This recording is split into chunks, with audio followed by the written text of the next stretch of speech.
today to talk about apps and young users. Give you some warnings and some safeguards for being responsible adults, parents, and teachers for your children.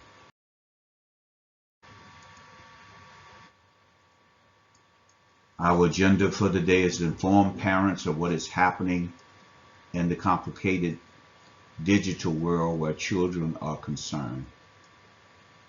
Demonstrate the types of challenges children are facing with actual recent news stories.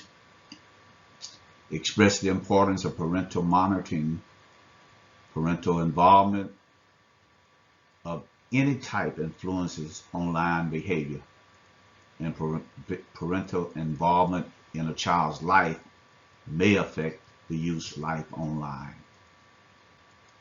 We want to equip parents with the tools they can use for decision making and monitoring. A grandmother's word about the impact that games and television are having on her grandtoddler. The child is obviously smart and clever, but just as obviously hooked on shows like Cocomelon and Monster Trucks, and will have a meltdown if you remove them from him. So she wonders if his parents need to be more strict or what actions should be taken. She has made the decision after much thought to do some research and share with his parents the fruits of her research. What does she need to know? What does she need to teach? She has chosen wisely to research. She has a total of 12 grandchildren, the oldest being 22, and this 2.5-year-old is her youngest. Houston, we have a problem. Oftentimes, teenagers, when it comes to their virtual lives, will utter the phrase, strict parents only create sneaky children. However, we must be diligent in discussing the dangers of the internet with our children and our students.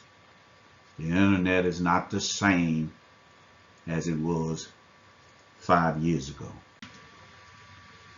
Today, 9 out of 10 children use the internet every day, and most have easy and often unrestricted access to many apps that involve talking to strangers, sharing personal information, and sharing images and videos of themselves. 1 in 50 children said they spoke with people who actually turned out to be much older. And more alarmingly, 5% of the children aged 10 to 15 actually met up in person with somebody they met online. There are some websites and some apps that are particularly dangerous. I want to share with you a couple of them. First one is Omegle. Omegle is a free chat site that allows you to speak to other users without registering. The app's marketing slogan is "Talk with strangers." And of course, it lacks proper controls for parents. Some of the risks with Omegle is, according to experts, is a dangerous app because it matches young users with random users worldwide. It offers both text and video chat, allowing would-be predators the ability to connect with potential victims simply by sharing interests. All chats are anonymous unless the user reveals his identity.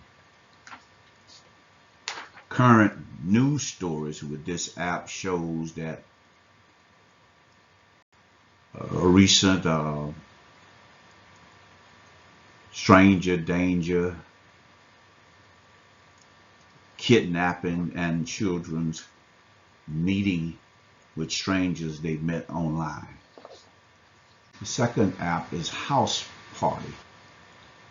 And of course, we'll furnish you this PowerPoint, and the links for these apps are actually in the PowerPoint.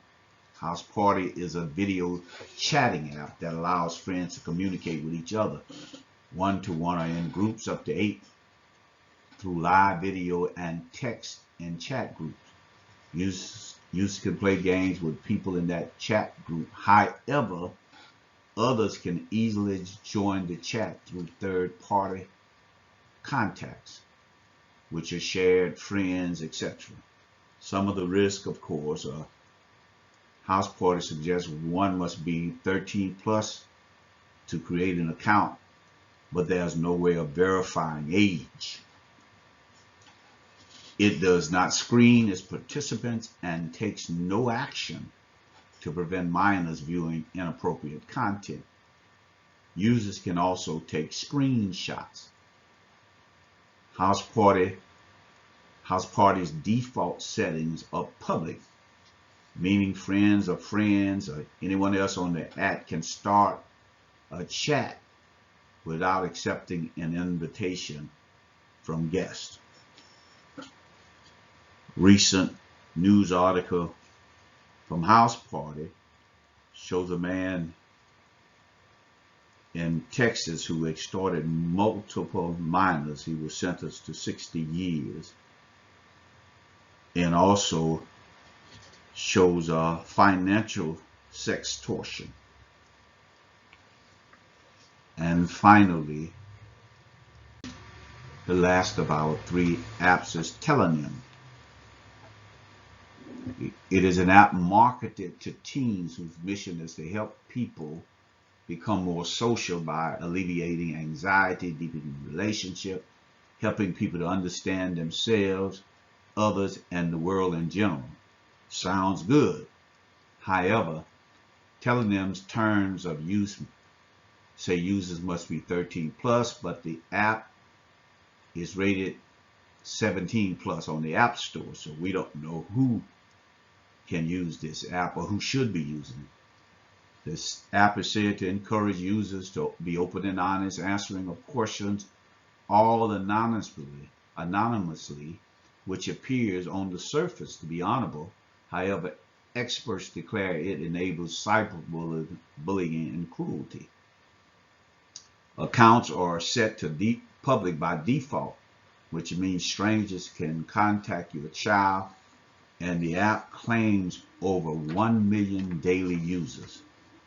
There is a feature that allows users to share their location, and this can be dangerous for adolescents whose cognition is continuing to develop and improve, but they often lean toward naivety, although they might not see themselves as developing. And some recent articles for this app shows bullying of teens. One parent says her daughter committed suicide after somebody suggested online that she kill herself. So a very dangerous apps. So what should we do? We should investigate, talk to our children, try to give them good sound advice, but get some help. Call the local police if you suspect anything.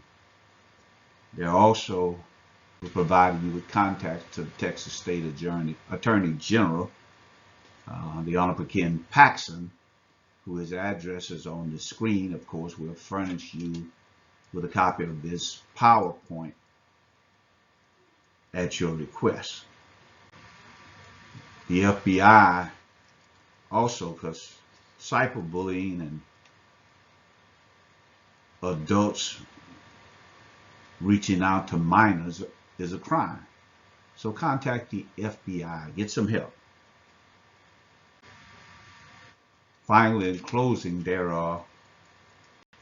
you have to be smart on the internet. So there are a few links we want to share with you. Family Link, Be Internet Awesome, Teacher Center, and Connect Safe. And then there are monitoring and content blocking tools, which we have shared the links on this app. Thank you so much. You have a good day.